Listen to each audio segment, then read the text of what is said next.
Chicken আর আলু তো container ভরে গেল, রাইস কোথায় যাবে? রাইস যাচ্ছে না। অল্প একটুখানি রাইস যাচ্ছে মনে হচ্ছে। আচ্ছা আমি তুলছি, তুলে দেখাচ্ছি তোমাকে।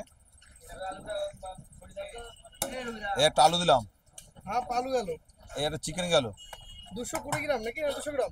200 গ্রাম। এবার বলো রাইস যাচ্ছে তো? দেখো কোথায় যায়, দেখো কবার দিলাম,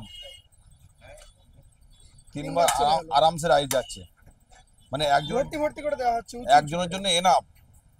একজন এটা খেয়ে পাচ্ছে না আমাদের বিরিয়ানি, আর বসে গেলে তো আনলিমিটেড আছেই। সবাইকে বলবো এসে আসো, বসে খাও ভালো বিরিয়ানি খেতে গেলে। আর বড় মাংস মানে 2 পিস মানে 200 গ্রাম মাংস খেতে উজ্জ্বল এখানে আসতে হবে। শুধুমাত্র এরকম কালারের বিরিয়ানি খেতে হবে। আমাদের বিরিয়ানির সম্পূর্ণ রিস্ক, কোনো রিস্ক নিয়ে নেই।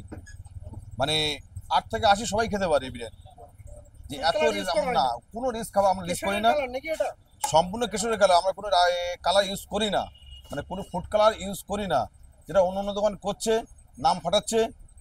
হ্যাঁ, যারা এগুলো করছে তাদেরকে বলছি পয়সার বিনিময়ে মানুষকে ফুড কালার খাবিও না, ফুড ব্লগার হয়ে। সেগুলো কিন্তু প্রচুর ভাইরালও হচ্ছে।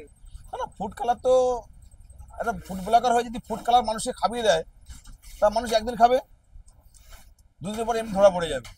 এই জন্য বলছি ভালো ভিডিও করো, ভালো খাবার মানুষের তুলে ধরো, লাইভ শেয়ার কমেন্ট এমনি চলে আসবে।